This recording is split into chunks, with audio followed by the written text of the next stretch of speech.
Viewers আসসালামু আলাইকুম। গুপ্তবিদ্যা সাধনা YouTube চ্যানেলে সবাইকে সুস্বাগতম। আজকে আপনাদের মাঝে একটা ত্রিশূল সাধনা নিয়ে উপস্থিত হলাম। তো ত্রিশূল মহাদেবের হাতেও থাকে, কালীর হাতেও থাকে। এটা একটা পাওয়ারফুল।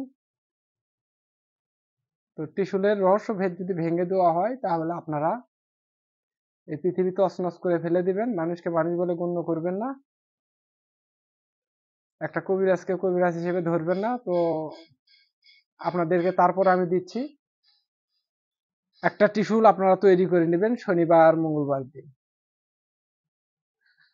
আর এই ত্রিশূলটা আপনারা তৈরি করে নেবেন একটা মাপ অনুযায়ী। যেমন যদি বড় উঁচু নেন তাহলে 3 ফিট, যদি উঁচু ত্রিশূল নেন 3 ফিট অথবা 5 ফিট, 5 ফিট 3 ফিট, অথবা যদি ছোট ছোট ত্রিশূল ব্যবহার করতে চান তাহলে 1 হাত 5 আঙ্গুল, 1 হাত 5 আঙ্গুল ত্রিশূল আপনারা তৈরি করে নেবেন। তো এই ত্রিশূল দিয়ে যখন গন্ডি রেখা দেওয়া হয়, তো ত্রিশূলের যখন গন্ডি রেখা দেওয়া হয়, গন্ডি রেখে দেওয়া যখন ত্রিশূলটা যখন সামনে রাখা হয়, তখন ওই ত্রিশূল ভেদ করে কোনো জাদুটোনা কুপুরি কালাম বান ভেতরে প্রবেশ করতে পারে না। তো আপনাদেরকে বলে দেই, সাধনা ক্ষেত্রে ত্রিশূলের যদি গন্ডি রেখা দেওয়া হয়, যেহেতু মহাদেবের ত্রিশূল, কালীর হাতের ত্রিশূল, ত্রিশূলটা সর্বপ্রথম সাধনা করে নিতে হয়। আর যদি কালীর হাতের ত্রিশূল দিয়ে আসতে পারেন অথবা মহাদেবের হাতের ত্রিশূল দিয়ে আসতে পারেন তাহলে ওটা সাধনা করতে হয় না, ওটা সাধনা করতে হয় না। আর যদি নিজে তৈরি করে নেন তাহলে ওটা সাধনা করতে হয়। তো সাধনাটা আপনাদেরকে বলে দেই,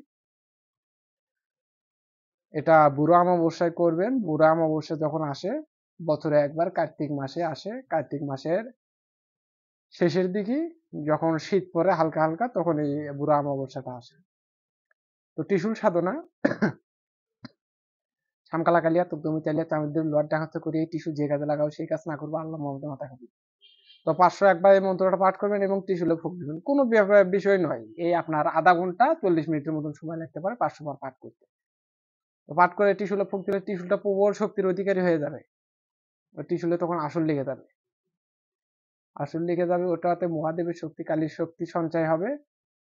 ওটাতে আপনারা জিন ভূত ছাড়াইতে পারবেন, বশীকরণ করতে পারবেন, মানুষ মারতে পারবেন, পাতা খেলায় ব্যবহার করতে পারবেন, নিজের বাড়ি বন্ধ করতে পারবেন, নিজের শরীর বন্ধ করতে পারবেন। আর ওই ত্রিশূলের সাথে যে একটা জিনিস আছে, এই জিনিসটা আপনি দেখতে পারবেন। তো ওই ত্রিশূলের সাথে যে একটা জিনিস আছে, ওই জিনিসটা আপনারা দেখতে পারবেন। এবং আরো বিভিন্ন রকম কাজ আপনারা করতে পারবেন। তো আপনাদেরকে আমি সাধনা দিচ্ছি এই কারণে যে শিষ্যদেরকে সাধনা দিতে হয়। শিষ্যরা যখন সাধনা ক্ষেত্রে সাধনা করতে যাবে তখন শিষ্যরা সাহসী হয়ে উঠবে।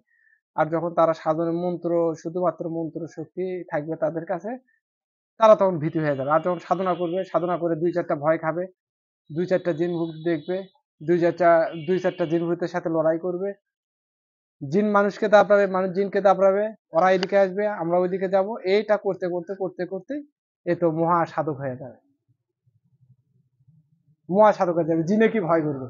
জিনে বলবে যে সাধক এলো, সাধক এলো, জিন দৌড়, জিন ছিঁড়ে দৌড়।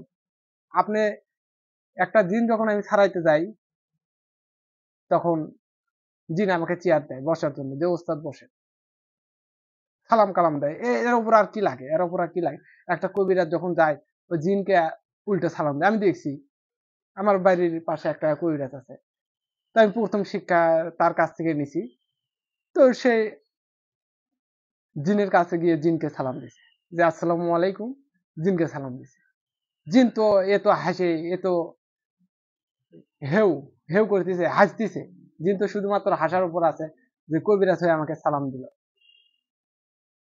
তো এগুলো কেন করা লাগবে? কবিরাজ আপনি, জিন আপনাকে সালাম দিবে, জিন আপনাকে বসার জন্য চেয়ে দিবে। একটা জিন ছাড়াইতে যাবে, সবসময় 2-4টা জিন আপনার পকেটের ভিতরে থাকবে। জিন তো ওখানে কাপড় নষ্ট করে দেবে আপনাকে দেখার পর।